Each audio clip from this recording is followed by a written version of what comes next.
여러분 안녕하십니까? 아침의 광장 박은정입니다. 횡단보도 앞 우회전 일시정지 위반 단속이 시작된 지 한 달이 됐습니다. 여러분의 준수율은 얼마나 되나요? 한국교통안전공단이 전국 34개 교차로에서 실태조사를 해봤는데요.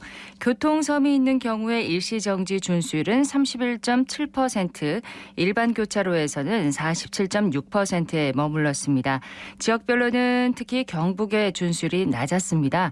일반 교차로와 교통섬 각각 20%, 8.6%로 나타났고요. 대구는 일반 교차로 65.5, 교통섬이 있는 경우는 40.7%로 집계됐습니다. 준수율이 가장 높은 곳은 어딜까요? 전남이었습니다.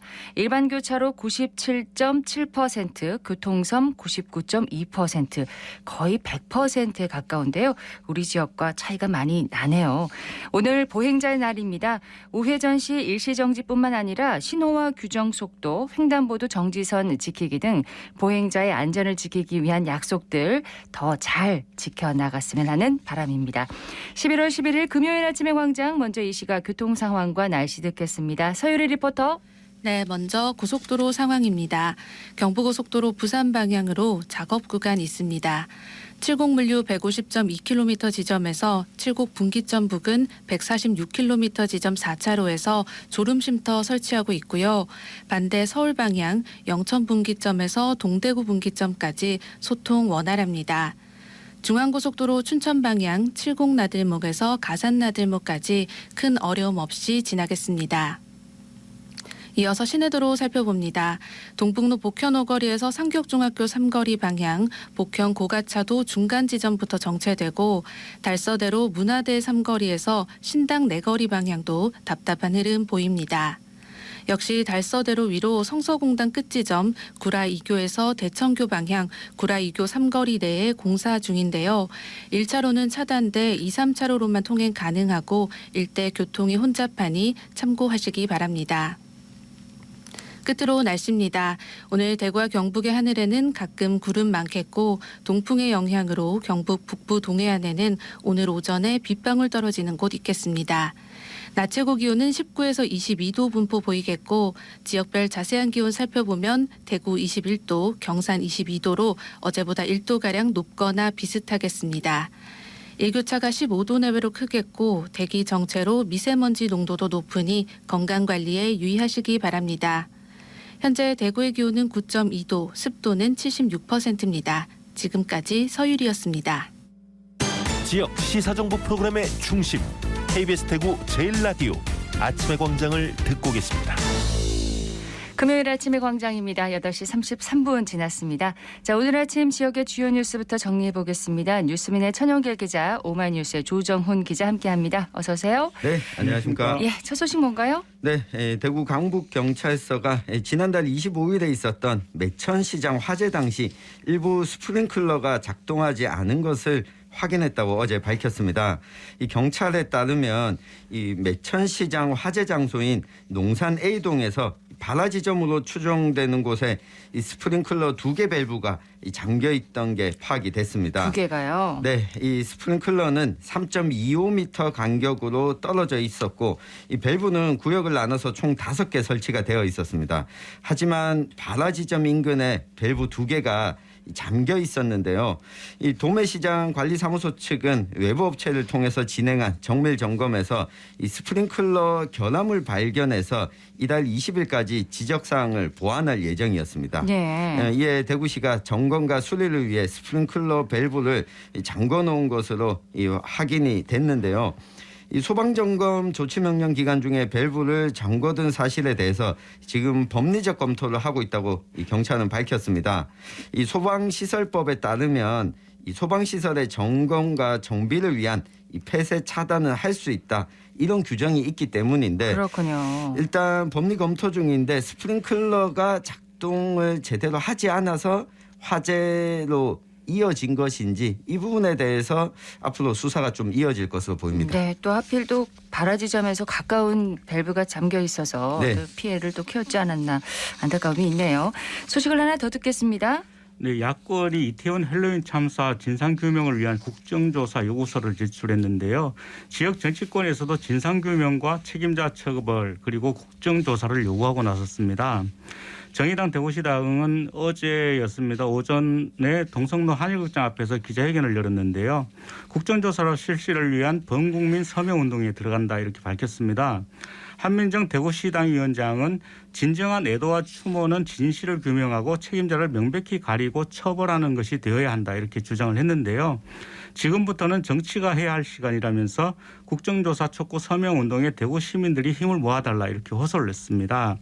그리고 오는 12일 오후 한일극장 앞에서 정당 연설회를 열고 시민들로부터 서명을 받겠다 이렇게 밝혔습니다. 다른 정당들의 움직임도 있나요? 네, 진보당 대구시당도 어제 오후 한일극장 앞에서 국가 책임과 관련자 문책을 내용으로 하는 정당 연설회를 열고 서명운동을 진행을 했습니다. 진보당은 국가안전 시스템이 제대로 작동되지 않아서 이태원 참사가 발생했다면 재난 컨트롤 타워의 최고 책임자인 윤석열 대통령이 책임져야 한다 이렇게 주장을 했습니다. 그리고 민주당은 지난 8일부터 대구지검 앞에서 1인 시위를 벌이며 국정조사를 요구하고 있는데요. 강민구 민주당 대구시당 위원장은 지난 9일 1인 시위를 진행하다 한 시민으로부터 욕설과 함께 멱살을 잡히는 곤혹을 치르기도 했습니다. 또 일부 시민들도 이태원 참사 진상규명을 요구하는 촛불 시위를 벌이기도 했는데요. 이들은 이번 토요일인 13일 오후에도 같은 장소에서 촛불 집회를 이어가겠다 이런 입장을 나타내고 있습니다. 네. 그렇지만 여당인 국민의힘은 국정조사를 받아들이지 않겠다라고 밝히고 있는데요. 지역 정치권에서도 국정조사 요구를 놓고 공방은 계속될 것으로 보입니다. 네, 소식 하나 더 듣겠습니다. 네, 홍준표 대구시장이 대구 미래 설계를 위한 주요 정책에 대해서 이 자문을 받겠다고 이 조앤영, 김범일 이 두 전직 시장을 특별 고문으로 위촉했습니다. 그렇죠. 그런데 이를 두고 좀 비판의 목소리가 나오고 있는데요. 어제였습니다. 대구 시민단체 연대회 등 17곳의 지역 시민단체가 공동 성명을 냈습니다. 이 조앤영 전 시장은 20년 전에 대구 지하철 참사 책임 당사자라면서 지금 온 국민이 이태원 참사로 비통해하고 있는데 이 진상규명과 책임자 처벌을 요구하는 이 시기에 이뤄진 매우 부적절한 인사다 이렇게 지적을 했습니다. 내년 2월이면 대구 지하철 참사가 20주년을 맞거든요. 네. 이렇게 추모하는 시기에 지하철 참사 부실 대응으로 깊은 상처를 줬던 이 조앤영 시장을 다시 호출한 것은 참으로 유감스럽다. 이렇게 꼬집었습니다. 이 정의당 대구시당도 어제 논평을 내고 대구 지하철 참사 책임 당사자로 시민들에게 상처를 남긴 이 조앤영 전 시장이 특별 고문이라니 정말 덧정없다. 이렇게 표현을 했거든요. 게다가 홍준표 대구시장이 미래 설계를 위해서 특별 고문을 위촉했는데 이 3, 4, 5기 전임 민선시장을 위촉했다라고 하는 것에 대한 비판도 했습니다. 네. 미래를 위해 가겠다고 했는데 과거 시장들을 위촉하는 게 어떤 미래 설계에 도움이 되겠느냐 이런 비판도 나왔습니다. 특히 이제 조앤영 전 시장을 특별 고문으로 위촉한 것에 대해서 비판이 많이 나오고 있는 거군요. 맞습니다. 지금 또 하필 이태원 참사 지금 직후지 않습니까? 그렇네요. 이런 가운데 대구 지하철 화재 참사를 또 떠올릴 수 있는 당시 부실 대응을 했던 조앤영 전 시장을 위촉한 게 좀 비판의 도마 위에 올랐습니다. 네, 이슈 토크로 넘어가도록 하겠습니다. 자, 오늘 짚어볼 이슈는 뭔가요? 네, 대구 경북 통합신공항 특별법에 대한 국회 상임위원회 심사가 오는 21일에는 열릴 것으로 좀 기대를 하고 있습니다. 지역 정치권이 신공항 특별법의 국회 통과를 위해서 여당, 이 정부 부처 또 지자체 간 소통 작업을 본격적으로 하고 있는데 특별법의 연내 통과가 불발되면 사업 추진 자체가 밀릴 수 있는 만큼 이 지자체와 또 지역 정치권은 총력전을 펼쳐야 한다. 이런 지적이 나오고 있는데 어떤 내용인지 살펴보겠습니다. 네, 이제 올해가 얼마 남지 않았습니다. 대구 경북 통합 신공항 특별법 올해 통과되지 않으면 이 사업 계획에 상당한 차질이 우려되는 상황인 거죠. 네, 그렇습니다. 대구 경북 통합 신공항의 개항 목표가 2030년인데요. 이 계획대로 개항을 하기 위해서는 신공항 특별법이 연내에 반드시 통과돼야 된다라는 게 지역의 그 요구입니다. 네. 그렇기 때문에 통과 여부에 따라서 내년 3월 마무리되는 국토교통부의 사업 타당성 조사 결과에도 영향을 미칠 수 있다 이렇게 보고 있거든요.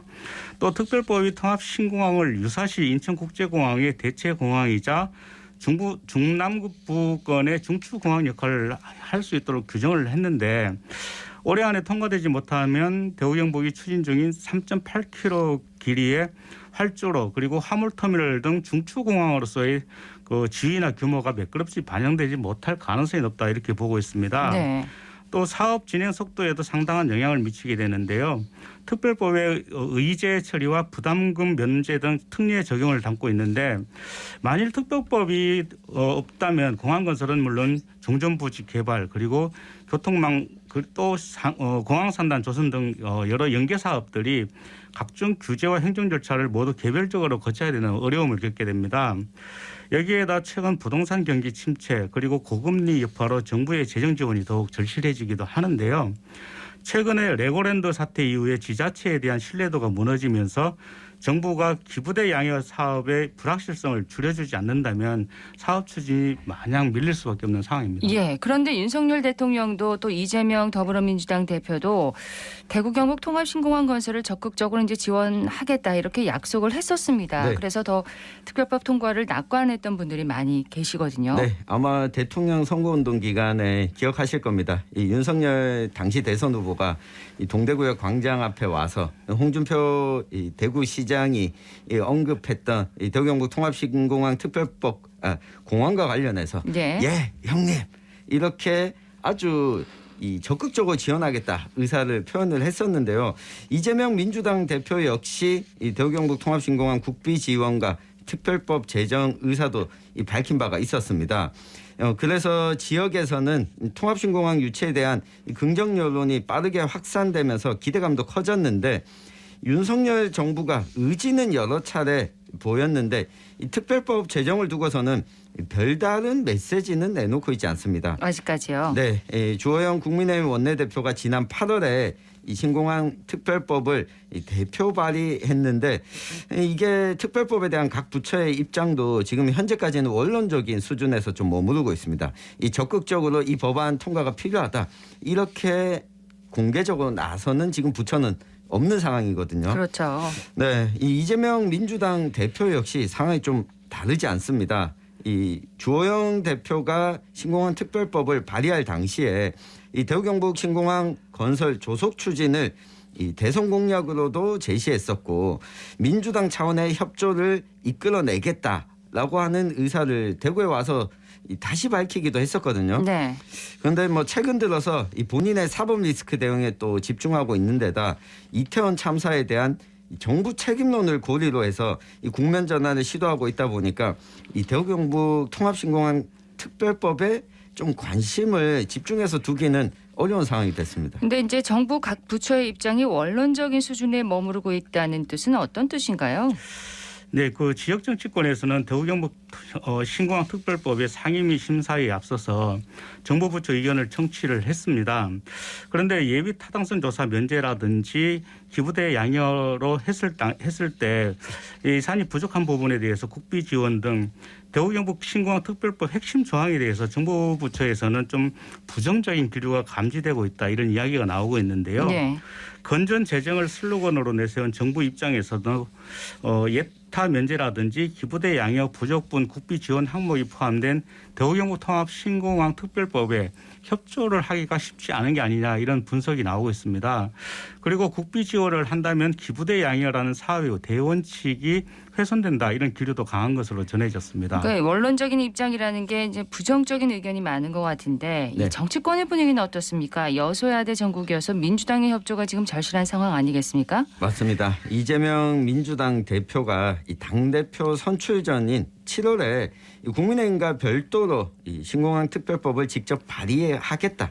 이런 약속을 했습니다. 그렇지만 당대표 선출 이후인 9월에는 대구 경북 신공항 특별법과 광주의 군공항 이전 특별법을 하나로 묶어서 발의하겠다. 이렇게 좀 수정을 했습니다. 네. 사실 대구와 광주 모두 기부대 양여 방식이라는 측면에서 하나의 특별법을 통해 같이 추진하는 것이 입법 취지에는 좀 합리성이 있을 수 있습니다.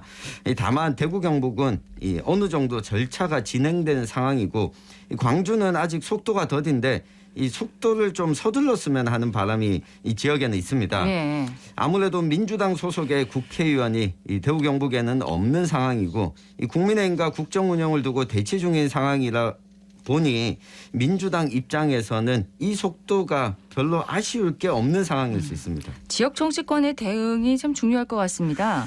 네, 그렇습니다. 국민의힘은 민주당의 이른바 통합특별법 발의 그리고 그에 따른 병합심리 심사를 마냥 기다릴 수 없기 때문인데요. 이번 정기국회에서 주호영 안을 통과시켜서 독자 추진하겠다 이런 입장은 나타내고 있습니다. 그래서 민주당 국토의원들을 상대로 특별법 통과의 필요성 그리고 당위성을 설명하기 위한 물밑 작업에도 들어갔다라고 하는데요. 대구시의 부탁을 받은 임미애 경북도당 위원장 겸 전국 정당화 위원장도 중앙당의 협조를 요청하고 나섰다고 합니다. 네. 임미애 위원장은 최근 민주당 국토의원을 만나서 TK 신공항 특별법이 대구 경북에서 어떤 의미를 갖는지 자세히 설명을 했다 이렇게 얘기를 했는데요. 그렇지만 민주당에서는 특별법 통과 시 광주라든지 수원 등 다른 지역에 미칠 파장을 또 우려하는 모습을 보였다라고 얘기를 했습니다. 네. 이 특별법이 통과되면 광주와 수원에 어떤 미칠 파장이 있나요?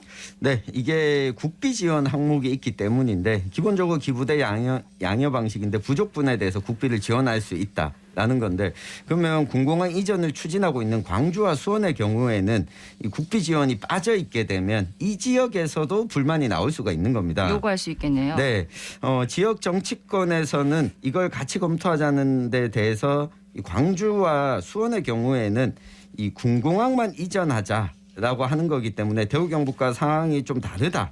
이런 점을 강조하고 있는데 사실 이런 입장으로는 민주당을 설득 가능할지는 좀 미지수입니다. 예. 왜냐하면 대구 경북 통합신공항 이전 사업도 이 상당수 비용을 차지하는 건 결국 군공항을 이전하는 데 들어가는 비용이거든요. 결국 군사공항, 군부대를 새로 짓는 데 들어가는 비용이 클 수밖에 없는데 이 대구만 상황이 다르다. 이렇게 주장하게 되면 오히려 다른 지역구의 국회의원들의 협조를 얻는 데는 좀 네. 어려움이 있을 수 있습니다. 반발이 있을 수 있다는 거죠. 네. 자, 21일 상임위 심사가 있습니다. 이때까지 좀 이견을 좁히고 공감대를 형성하는 노력이 시급해 보이네요.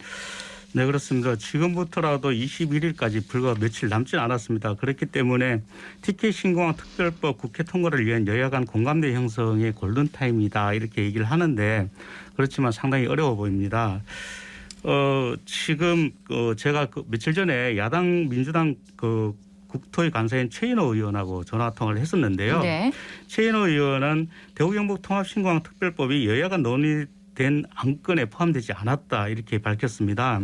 그러면서 21일 심의할 계획이 없다라고 얘기를 했거든요.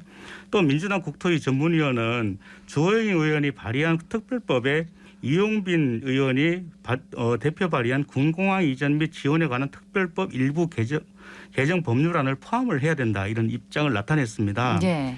이 개정 법률안은 기존 기부대 양여 방식에 더해서 국가가 직접 지원할 수 있는 근거를 마련하는 내용을 담고 있다라고 얘기를 하고 있는데요. 오늘 TK 신공항 특별법을 대표 발의한 주호영 원내대표 그리고 국회 국토교통위원회 교통법 법안심사위원회 소속 강대식 의원 등이 이제 같이 모여서 기획재정부라든지 국방부 그리고 국토교통부 행정안전부 등 정부 부처 또 대구시 경상북도 관계자와 함께 당정협의회를 가질 예정이라고 합니다. 네. 그런데 여당뿐만 아니라 야당 의원들을 만나 설득하는 작업이 더 필요하지 않나 저는 이렇게 생각을 하는데요. 며칠 전에 대구시 관계자에게 확인한 결과 국토위 소위원회 민주당 6명 그리고 국민의힘 4명이 있는데 민주당 소위원회 의원 6명 중에 2명밖에 만나지 않았다고 얘기를 했습니다. 그리고 나머지 4명은 아직 만나지 못했다라고 하는데 좀 바쁠수록 돌아가라라는 말이 있잖아요. 그렇기 네. 때문에 우선 야당 의원들을 설득하는 작업이 우선돼야 하지 않나 이렇게 생각을 합니다. 네, 지금 2030년 개항 잡혀 있는데 계속해서 좀 늦춰지고 있거든요. 특별법 통과가 올해를 넘기면 개항 시점이 2030년보다 더 늦춰질 수 있다는 점, 이 대구시 경상북도 적극적으로 좀 인식을 하셨으면 좋겠습니다. 네, 지역 정치권과 지자체가 더 총력전을 좀 펼쳐주기를 기대해 보겠습니다. 뉴스민의 천용길 기자, 오마이뉴스 조정훈 기자였습니다. 두 분 고맙습니다. 감사합니다. 감사합니다.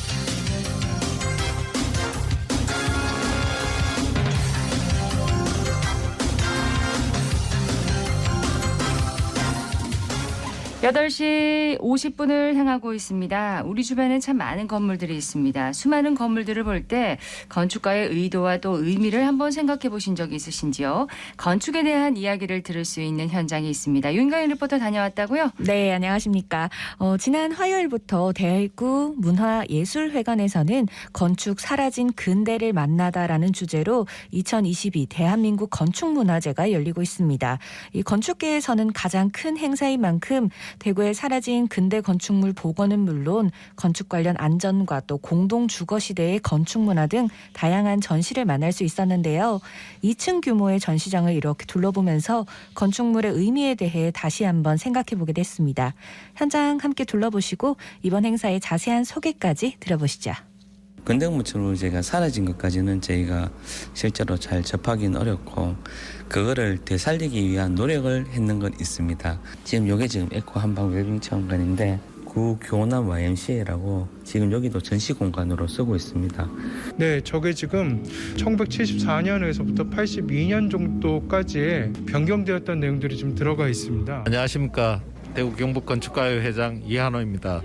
네, 이번 행사는 14년 만에 저희 지역 대구에서 개최된 2002년 대한민국 건축문화제입니다. 건축문화제 행사와 더불어 대구 건축제와 제42회를 맞는 국제건축대전이 동시에 개최되는 우리 대구 지역의 건축 행사로서는 가장 큰 규모가 되지 않을까 생각합니다. 생각 속에서 잊혀지는 건물 또는 철거되고 무의식 속에서 사라져버린 건물들을 다시 한번 재조명해서 건물들이 우리 대구의 도시 구조 속에서 존재했던 이유와 앞으로의 나아갈 방향 그런 부분들을 한번 짚어보자는 그런 의미입니다. 예, 좋은 건축 학교라고 해서 우리 대구의 근대 건축물, 중국의 근대 건축 거리를 투어를 하고 군위에 소재한 사유원을 탐방함으로써 현대 건축과 지역의 근대 건축을 시민들이 접할 수 있는 그런 시간을 갖고자 하였습니다. 우리 시민들도 많은 관심을 주시고 관람도 하시고 많은 세미나들이 계획이 되어 있으니까 거기 오셔서 자유롭게 의견을 개진할 수 있는 기회가 됐으면 합니다. 자, 건축문화제, 건축에 대한 모든 것을 담은 문화제라고 보면 되겠네요. 네, 그렇습니다. 대구의 대표 근대 건축물로는 경북도청과 계산성당 등이 많이 꼽히는데요. 이 대구 경북의 근대 건축물에 대한 이야기와 함께 그 특징까지 건축가 김훈 교수에게 들어봤습니다. 근대 건축물의 특징은 기본적으로 기존에 있었던 것들을 어떻게 하면 부정하면서 새로운 양식들을 만들어내고 또 다른 측면에서는 건축을 통해서 사람들의 삶을 혁신시키려고 했다는 겁니다. 그 당시에 건축가들은 건축을 통해서 사람들을 개조하는 것이 가능하다고 생각했거든요. 그런 것들에 대한 신념과 에너지가 가장 넘쳤던 시기라고 볼 수 있죠. 저희가 지금 전시에 포함된 것도 있지만 대표적으로 저희가 경북도청도 그렇고요. 그 옆에 있는 실내체육관도 그렇고요. 그리고 지금 문을 닫았지만 그 대구백화점 본점 건물도 1969년부터 그 당시에 대구의 건축 역량이 아주 잘 드러나 있는 건물이라고 생각합니다. 현재 이제 50년 단계로 넘어가는 건물들에 대해서는 적절하게 보호가 안 되고 있습니다. 무조건적인 보호가 중요한 게 아니라 이거에 대해서 제대로 된 평가가 중요하다는 거죠. 저희가 지금 살고 있는 이 시기는 모더니즘 시기 이후의 건축물들을 지금 경험하고는 있지만 크게 보면 결국은 근대와 전근대와 구분되는 근대 그 이후에 현대로 소송되는 크게 보면 모던의 시대에 지금 살고 있습니다. 가계에 대한 이해 없이 새로운 것들을 만들어내겠다는 태도하고 크게 다르지 않다고 생각해요. 근대 건축물을 잘 볼 수 있는 방법은 공부해서 보시는 게 아니고요. 현재 지금 내가 살고 있는 공간과 이 공간이 비슷하면서도 뭐가 다를까? 저희가 틀린 그림 찾기, 다른 그림 찾기 이런 거 하듯이 거기서 그런 것들은 도대체 옛날에는 왜 그랬을까? 어떻게 살아갈지를 알기 위해서 자기의 정체성을 견고하게 구축하기 위해서 근대 건축은 기회를 제공할 것입니다. 그렇습니다. 이 변화와 또 의미 또한 생각을 하면서 건축물을 바라보면 매일 보던 건물도 좀 색다르게 보이겠네요. 네, 그렇습니다. 제가 만난 시민분들도 이번 문화제를 통해 건축가들의 건축 의도를 알 수 있어서 우리 지역의 건축물에 더욱 애정이 간다고 이야기를 해주셨는데요. 더 많은 이야기는 관람객의 목소리로 들어보시죠. 집 근처에 새로 지은 건물이 있었는데 내부도 사진이 있더라고요. 그 궁금증이 해결됐던 것 같아요. 저는 아무래도 건축상 받은 작품들이 좀 보는데 더 재미있게 느껴져서 그게 좀 인상 깊었던 것 같아요. 이런 거를 여기서 처음 알게 된 것 같아요. 저는 좀 디자인을 중심으로 봤고요. 설계나 안전면에서도 볼 수 있다고 생각을 하고 약간 개인마다 차이가 날 거라고 생각을 해요. 디자인적인 부분에서는 건축가들이 기본으로 가져가야 될 요소라고 생각을 하고 겉모습으로 보이는 디자인보다는 안에 내부를 봤을 때 그런 동선을 지나면서 느낄 수 있는 감정들을 담을 수 있는 게 중요하다고 생각을 해요. 아름답게 예쁘게도 만든 것도 있고 웅장하게도 만든 것도 있고 우리 집도 이렇게 하나 예쁜 걸로 만들고 싶은 그런 생각이 드네요. 평소에는 생각을 안 해봤는데 여기 오면서 기록물처럼 만들어진 걸 보면서 대표적인 시민회관 이 지금 뭐 콘서트홀 가는 걸로 바뀌긴 했는데 그런 게 있었구나 하는 게 생각됐습니다. 제일 첫 번째 보니까 문화예술회관 설계하신 분도 있고 또 그런 거 봤을 때 대구 경북에도 이런 큰 그 랜드마크가 될 만한 건물을 이렇게 만들고 설계하시고 이런 분들이 많이 계시구나 하는 그런 면을 느꼈네요. 어떻게 만들고 어떻게 디자인하고 설계하느냐에 따라서 아주 막 다르게 아니면 더 예쁘고 예쁘면서도 실용적이고 편하게 다가올 수 있구나 그런 생각을 했습니다. 2022 대한민국 건축문화제는 대구 문화예술회관 1층과 2층에서 11월 13일 일요일 12시까지 열립니다. 이번 기회 놓치지 마시고 방문해 보시는 건 어떨까요? 네, 윤가영 리포터 잘 들었습니다. 고맙습니다. 오늘 대구 경북 저 구름 많다가 차차 흐려지겠습니다. 낮 기온은 19도에서 22도 분포로 어제와 비슷하거나 1도가량 높아 포근하겠습니다. 대기 정체로 미세먼지 농도가 높아서 야외 활동은 가급적 자제하시는 게 좋겠습니다. 아침의 광장 오늘 순서 여기까지입니다. 박은정이었습니다. 고맙습니다.